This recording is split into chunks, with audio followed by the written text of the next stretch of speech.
کہانی گمنڈی کوا۔ جنگل کے بیچوں بیچ ایک کالا کوا رہتا تھا۔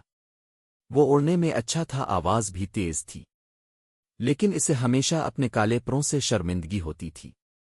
کوا اکثر سوچتا، میری زندگی بہت بور ہے، مور کے پر کتنے خوبصورت ہیں اور میرے صرف کالے، کاش میں بھی مور ہوتا۔ ایک دن وہ جھیل کے کنارے بیٹھا تھا، وہاں مور ناچ رہا تھا، اس کے رنگین پر دھوپ میں چمک رہے تھے اور سب جانور اس کی تعریف کر رہے تھے۔ کوئی کے دل میں جلنے لگی، سب مور کو دیکھتے ہیں، کوئی مجھے نہیں دیکھتا، مجھے بھی ویسا ہی بننا ہے۔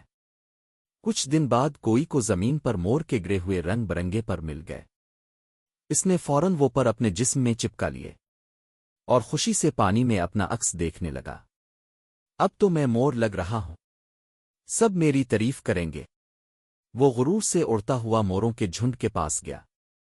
دیکھو، اب میں بھی تمہاری طرح خوبصورت ہوں، مجھے اپنے ساتھ شامل کر لو، وہ فخر سے بولا۔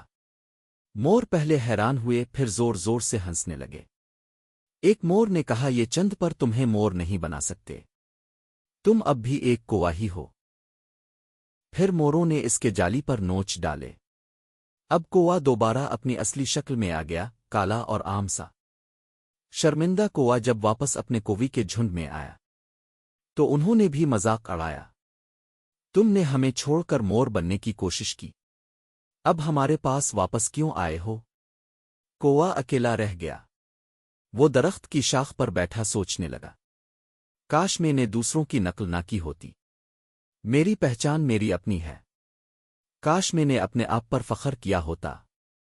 سبق، دوسروں کی نقل کرنے سے کوئی خاص نہیں بنتا، اصل خوبصورتی اپنی پہچان اور خوبیوں میں ہے۔ غرور ہمیشہ نقصان دیتا ہے۔